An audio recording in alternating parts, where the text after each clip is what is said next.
بھارتی حکومت نے ملک بھر میں تمام کنٹونمنٹ بورڈز کو انگریز دور کی یادگاریں سمجھتے ہوئے تحلیل کرنے کا فیصلہ کیا ہے۔ پورے ملک میں کل 62 فوجی چھاؤنیاں ہیں، جن میں سے 56 تقسیم ہند سے پہلے کی ہیں، جبکہ اگلے 15 سالوں میں بھارت میں صرف 6 نئی چھاؤنیاں بنائی گئیں۔ اس میں سے آخری چھاؤنی سن 1962 میں اجمیر میں بنائی گئی اور اس کے بعد سے بھارت میں کوئی فوجی کیمپ نہیں بنا۔ انڈین حکومت کی جانب سے جاری کردہ نوٹیفیکیشن کے تحت کینٹ کے اندر موجود سویلین ایریاز کو میونسپل اداروں کے حوالے کر دیا جائے گا، جبکہ فوجی ایریا کو ملٹری اسٹیشنز میں تبدیل کر دیا جائے گا۔ ریاست ہماچل پردیش کے ضلع کانگڑا میں واقع خوبصورت قصبہ یول اپنی کینٹ کی حیثیت ختم کرنے والا پہلا قصبہ ہے۔ وہاں کے شہریوں کی دیرینہ خواہش تھی کہ شہری سہولیات تک رسائی کے لیے کینٹ کا خاتمہ ضروری ہے۔ اگلی باری راجستھان کے نصیر آباد کینٹ کی ہے۔ حکام کے مطابق یہ عمل ان کینٹس میں تیزی سے ہوگا جہاں سول اور ملٹری حصوں کو علیحدہ کرنا آسان ہے۔ ایک نقطہ نظر یہ بھی ہے کہ تمام کینٹس میں ملٹری اسٹیشن نہیں بنائے جا سکتے، کیونکہ سول اور فوجی آبادیاں اب آپس میں مل جل گئی ہیں۔ ہندوستان میں پہلا کینٹ تقریباً 250 سال قبل برطانیہ نے کلکتہ کے قریب بیرک پور میں بنایا۔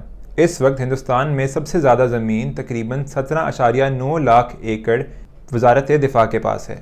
اس 17.9 لاکھ میں سے 1.6 لاکھ ایکڑ کے اوپر 62 کینٹس آباد ہیں، جن کی کل آبادی 50 لاکھ کے قریب ہے۔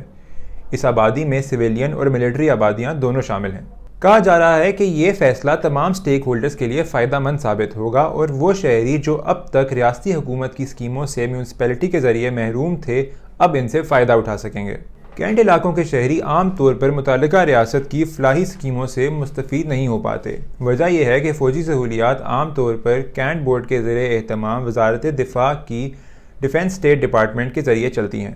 بھارت میں ایک مدت سے عام شہریوں اور ریاستی حکومتوں کی جانب سے چھاؤنیوں کو ختم کرنے کا مطالبہ کیا جا رہا تھا۔ اس کی وجہ یہ ہے کہ دفاعی بجٹ کا ایک بڑا حصہ ان کینٹس اور ان سے ملحقہ آبادیوں کی ترقی پر خرچ کیا جا رہا تھا۔